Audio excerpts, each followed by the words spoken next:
Le Président, vous menez une campagne très importante pour l'allègement, voire l'annulation de la dette africaine.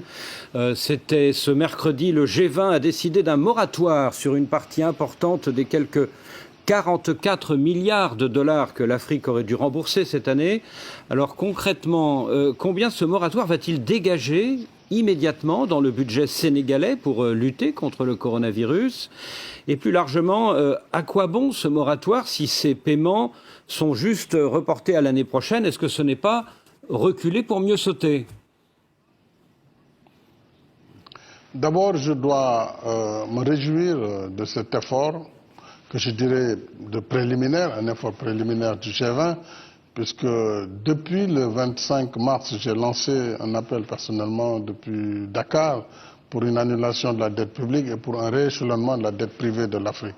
Je l'avais dit parce que justement en créant mon plan de riposte, j'ai constaté que le paiement des intérêts de la dette, si ce paiement avait été différé, me donnait quasiment la moitié du montant nécessaire à ce plan qui est à 2 milliards d'euros, comme vous le dites, à peu près, ou 1000 milliards de francs CFA.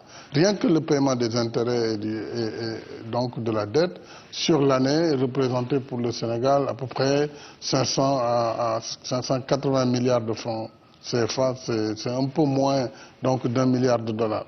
Et nous avons considéré que une mesure globale, une maladie, une pandémie comme le Covid-19 appelle des réponses globales.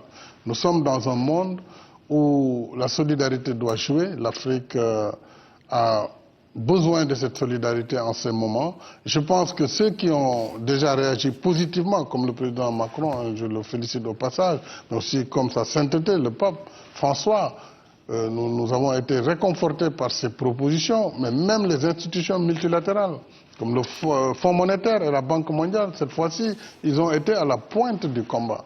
Et le rééchelonnement, c'est une chose, oui, on s'en réjouit, mais il faut aller au-delà. Il faut être courageux, et j'appelle mes collègues chefs d'État du G20 à aller vers de véritables réformes, parce que je suis convaincu qu'après le Covid, il faudra un nouvel ordre mondial.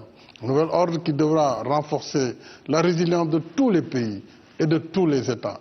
Parce que si demain, cette maladie reste quelque part dans un village quelconque du Sénégal ou d'ailleurs, c'est toute la communauté mondiale qui est menacée. Donc, la résilience de notre système de santé mérite déjà.